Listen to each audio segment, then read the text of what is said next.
Hello, I'm Catherine Kent.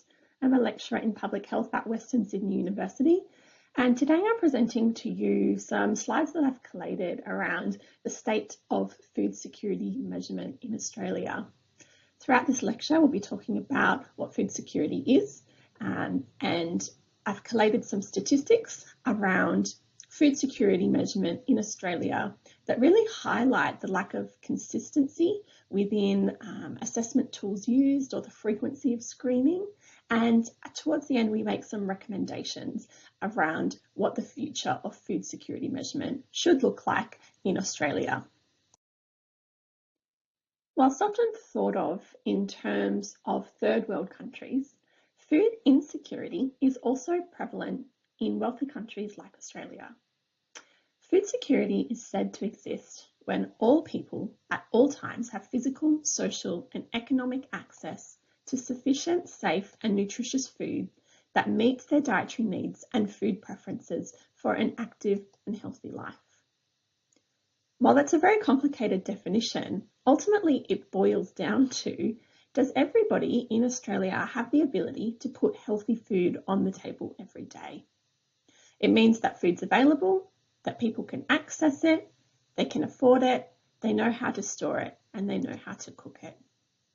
In contrast, food insecurity occurs if these needs are not met, or if food is not accessible in a socially acceptable way. There are many different concepts of food insecurity that we'll run through. First is the availability of food. Is there enough appropriate food available in the Australian context? The second is access. This is both physical and financial access to food. So can they physically reach the food that is available, and can they afford the food when they are able to access it? Utilisation really talks about the safety of food, the quality of food, and also things around the utilisation of food within the home. So people's knowledge of food, their food literacy, and their ability to store and cook and use that food appropriately. And stability. The stability refers to the stability of the food supply, but also the stability of the availability, the access, and the utilisation of food. There are two other pillars that have just been added to our definition of food security, and those are agency, which is really the capacity of somebody to make their own decisions about the food they eat, and sustainability, which talks about the viability of the food systems both now and into the future. There are different levels of food security. So food insecurity is considered to range in severity from experiencing anxiety that food will run out, to a reduction of the quality, variety, and amount of food consumed, or regularly going without food at all. We tend to classify food security into these four levels. High food security, which is no reported indications of food access problems or limitations at all. And we would call this group food secure. We have three other categories: marginal food security, which is 1 or 2 reported indications, typically anxiety over food sufficiency or a shortage of food in the house, but there's little to no indication of changes in diets or food intake. Low food security is reports of reduced quality, variety, or desirability of diet, but there's little to no indication of actually reduced food intake. And very low food security, which is reports of multiple indications of disrupted eating patterns and reduced food intake. These people are regularly going without food. We'll talk a little bit more about this in coming slides, but it's very important to note that some countries define food insecurity in different ways. Sometimes marginal food security, which is experiencing anxiety about getting enough food, is sometimes considered to be food secure.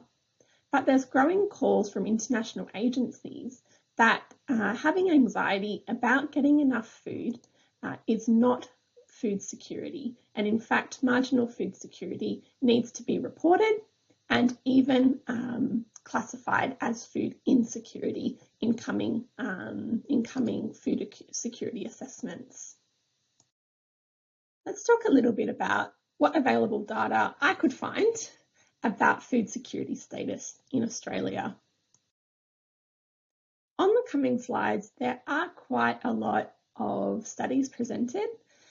So please take the time to pause these slides whenever you feel that you need to read a little bit more into each of the rows. I'll be kind of whizzing through and really showing you some high-level surface interpretations that I've made from each of the slides. And first up, I'm presenting national level data. So what data have we got about food security at a national level in Australia? And then we'll go on to state data and different population groups. So first up, I'm presenting the most recent data that we have from the Australian Bureau of Statistics. So in 2020 to 2021, we did see the ABS collect a 2-item food insecurity screening tool. This was in the COVID-19 pandemic lockdowns, but this data has not been released, which can either be due to the time it takes for the ABS to process data, but they also had some issues with survey respondents to this survey. So this data might not be released from the ABS in case they're worried about the reliability and the validity of that data. So going back from there, the most recent statistics we actually have from an ABS national level is over a decade ago, the 2011-2012 National Nutrition and Physical Activity Survey, which used a 2-item screening tool with a 12-month reference period and reported that 4% of households ran out of food and couldn't afford to buy more. The food insecurity screening tool was also applied in the National Aboriginal and Torres Strait Islander Health Survey. And beyond the ABS, really Australia relies a lot on this charitable agency Food Bank for understanding the state of food insecurity across Australia. Food Bank release regular reports, and sometimes they include some food security screening tools within their reports. And they try their very best to make this data generalisable to the Australian population. In 2021, they used an 18-item household food security survey module, which is from the USDA, to screen a sample of Australian adults, showing that there was 11% marginal, 11% low, and 17% very low food security, which really shadows the data that's presented here from the ABS. Food Bank also used a single item screening tool in 2019, showing that the prevalence of food insecurity in their sample was 21%. And a very small paper published here by Butcher et al., and I say small in comparison to, say, the ABS surveys. This was a convenience sample of adults in around 2,000 people, and she was reporting that there was a very high proportion of people, 20%, experiencing low and very low food security, but the prevalence of marginal food security wasn't presented. This was classified together with high food security, so we are missing that data there. And it is important to note here that the Australian Bureau of Statistics is actually going to be collecting food security data using the 10-item household food security survey module in the next National Nutrition and Physical Activity Survey and the National Aboriginal and Torres Strait Islander Nutrition and Physical Activity Survey. This data won't be made available, I believe, until 2025, which does limit, I guess, the immediate action that we can take with data that is to be collected. But the ABS really should be applauded for using a more comprehensive screening tool that they have in the past. But this 10-question household food security survey module is not going to pick up the food security that's experienced by children within a household. And unfortunately, that could be a limitation of this particular data. There is some more opportunities for upcoming data collection. the HILDA survey, which is an ongoing study in a representative sample of Australian adults, have piloted the food insecurity experience scale, and we're hoping that this is going to be included in the next survey. And there is perhaps an opportunity to influence New South Wales Health to include food security in their next population health survey. So let's jump into some state level data. In Victoria, the most recent data that I could find was in 2014, where the Victorian Population Health Survey used 7-item questionnaire that measured food security over the previous 12 months, and they reported that there was around 4% of people experiencing food insecurity with hunger, which we call very low food security, and 13% experiencing food insecurity without hunger, which could be marginal or low food security. The City of Melbourne survey also collected data in 2019 and 2020, showing much higher levels of food insecurity during this time, using 3 questions. Were they worried about food? Had they skipped meals? Or had they run out of food? So they had reported a prevalence statistics of up to 33% in 2020, which might reflect the lockdowns and the economic issues occurring related to the COVID pandemic. In New South Wales, there are 2 studies that I could find, one through NCOS, which did a cost of living survey in 2018. I'm not sure how they measured food security in this one, but they reported that 39% of families on low incomes were food insecure. And another study of the New South Wales Population Health Survey that tracked data between 2003 and 2014 reported that 6% of people aged over 16 years experienced food insecurity. But this single item screening tool may actually maybe underrepresent the experience of food insecurity in New South Wales. Interestingly, the Western Australian Health Department also collected data on food security in WA over the previous 12 months.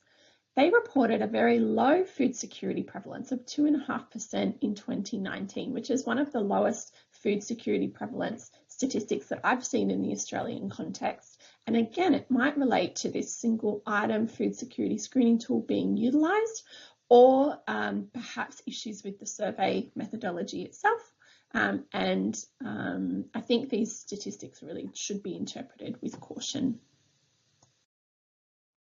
The Tasmanian government collect data, say about every 2 years on food security, but they do rely on this single item food security screening tool again, showing that in 2019, 6% of Tasmanian adults were food insecure. And data collected through the Tasmania project that used a 6-item screening tool from the Household Food Security Survey module, a shortened version of that 18-item screening tool, showed that the prevalence of food insecurity from 2020 to 2021 was actually substantially higher, between 28 and 19%. In South Australia, there was some data collected from the Population Health Survey, which again relied on a single item screening tool. 10.9% of respondents were food insecure. There was another paper published by Foley and colleagues that looked at food insecurity over around a decade, but I haven't presented the data here because this is a little outdated now. The next few slides are where the data starts to get a little bit sparse. So I actually couldn't find any state level data collected in the Northern Territory, despite the Department of Treasury and Finance presenting some indication that food security had been measured in the Northern Territory in 2020. I couldn't find actually any information on the tool that they've used or the result of that survey. So somebody else with a keener eye might be able to find that data out, but that's not something that I felt was readily available through internet searching. Similarly, in Queensland, food security screening is not occurring at the state level. We have some smaller studies that I found in the literature that present food security prevalence statistics in very at-risk populations like low-income groups, refugees or students. And there is a large study actually going on at the moment that's mapping food insecurity, but this is more of a geospatial approach to measuring food security rather than asking households whether they've run out of food and can't afford to buy any more. But that might be of interest to you, and I've popped the link there. Similarly, in the ACT, I have found some smaller studies in at-risk populations like international students. But the ACT COSS did a food security, food assistance and the affordability of healthy food paper in 2019. And similarly to what I found, they had reported that there is no current reliable estimate of the prevalence of food insecurity in the ACT. And you can find the link to that report there. This is a large slide, one that you might want to just pause and have a little read through and find those papers that are of interest. This is the recent data that I am aware of that is collecting food security data, the prevalence data in other populations. So we have a few papers looking at food security during COVID specifically, those in measuring it in rural populations, in student populations, in Indigenous Australian populations, exploring food security in population groups at high risk of socioeconomic disadvantage, and also young people who we know are at substantially higher risk of food insecurity, which is related to economics, unfortunately, in this group. Let's talk about the tools that have been used to measure food insecurity. As you can see from the previous, half a dozen slides, every single survey appears to measure food insecurity differently. This is a really big problem. The lack of consistency between the tools that have been used to measure food insecurity limits our ability as researchers to make comparisons between the data. That means that we're probably not going to be able to compare in any valid way the data, say, that's collected in Tasmania to the data that's collected in New South Wales. Unless surveys are adopting a valid tool that, in a consistent way, we're really unable to make comparisons between these population groups. And what you also would have noticed is that those studies that used a single item food security screening tool are presenting statistics that are much lower than, say, studies that are using the 6, 10 or 18 item food security screening tools. The reason for this is, of course, it's very difficult to get survey designers to incorporate an 18 item food security screening tool within their survey. However, there is relevant data coming from international agencies saying that this is not overly burdensome to survey participants.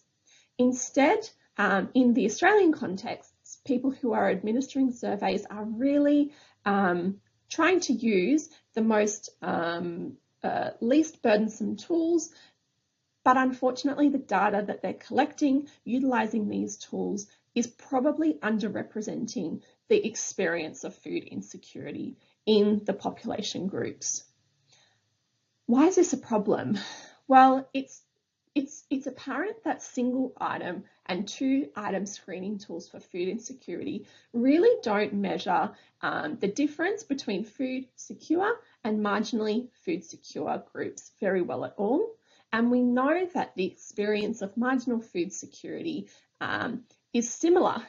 They have similar health outcomes, say, to those people who are experiencing food insecurity.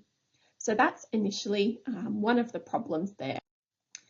But secondly, when we say that the prevalence of food insecurity is 2.5%, say, in a population, the urgency of fixing that problem becomes less from a policymaker standpoint than, say, if we suggest that 25%, say, of a population are experiencing food insecurity.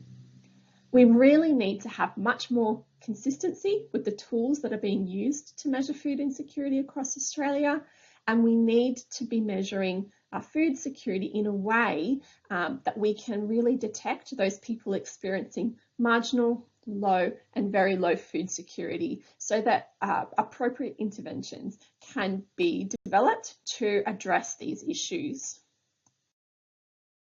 So Fiona Mackay and her colleagues actually did a systematic review of how people have been measuring and understanding food insecurity in Australia. And I've got the reference there if you'd like to read it. I cite this publication all the time. Of particular note for this talk is that 57 publications were included in the review, and 22 of them used a single item measure to examine food security status. So most of the studies are using that single item measure that we know underrepresents food security prevalence. 11 used the USDA Household Food Security Survey module, or iterations of that. We have the 6, 10 and 18 item versions. 2 used the Radimer Cornell instrument, and 1 used the Household Food and Nutrition Security Survey, which again really limits our ability to compare these statistics across populations.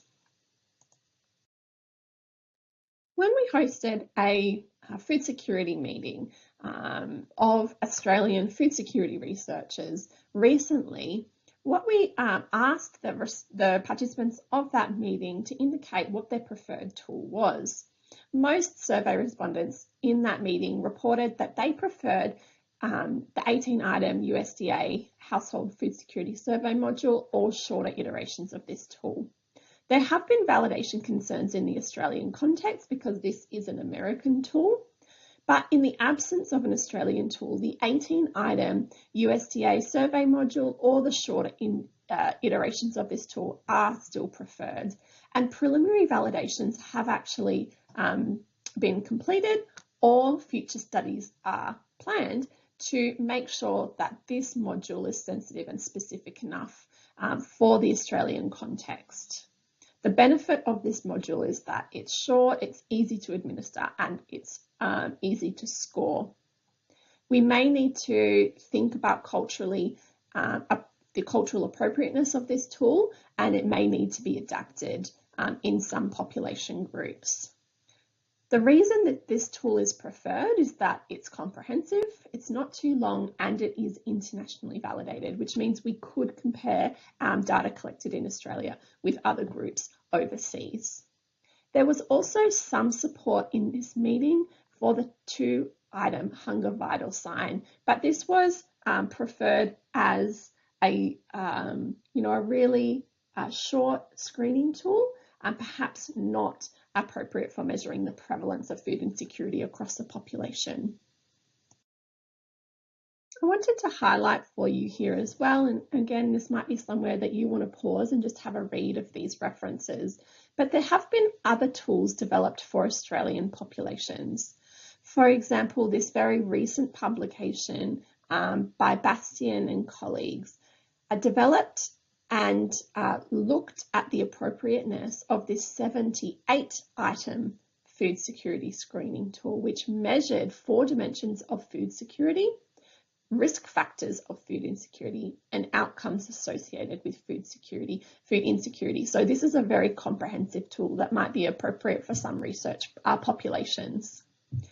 Kurz and colleagues developed and validated a brief household food security screening tool in paediatric health services, and there has been a validation of a Greek version of the food security survey module, and there also has been a protocol for the development of a food stress index, which is a process of identifying households at risk of food insecurity. I might have missed some other things here. I've just made a caveat there down below. This was just what I'd found after a brief search. What I believe is really important to bring to the table is this coding of marginal food security. I believe there's urgent need in the Australian context for consensus around the coding of marginal food security. The USDA recommends that marginal food security should be counted as food secure. But anxiety over food or hidden food stress, that's what marginal food security is, actually puts children and families at risk for different health and development issues similar to those faced by food insecure families. And in light of that, international agencies like Proof in Canada have actually been coding marginal food security as food insecure, not food secure. And it's my recommendation that in Australia, we report either at a local, a state or a national level on marginal food security rates, collecting data using the USDA survey modules and categorising marginal food secure households as food insecure, not food secure. This, I think, best reflects the experience of marginal food security, which is not the absence of food insecurity, of food security. So to summarise the lecture that I'm presenting to you today, what I would hope that the takeaway messages are is that there are inconsistencies evident across the Australian context in the measurement of food insecurity. That relates to both the frequency of measuring food security, the tools that we are using to measure food security or food insecurity, and the way that we're coding our food security categories when we're presenting our data. There is no current reliable estimate of the prevalence of food insecurity in Australia. And I think it's a shame that we are relying on charitable agencies to collect ongoing food security data at a national level in the Australian context, when really this should be a priority for local, state and federal governments to really inform appropriate interventions across those scales. I believe that commitment to mandatory annual monitoring and reporting of the prevalence of marginal, low and very low food insecurity in each state and territory across Australia is urgently needed from both a local, state and federal government level.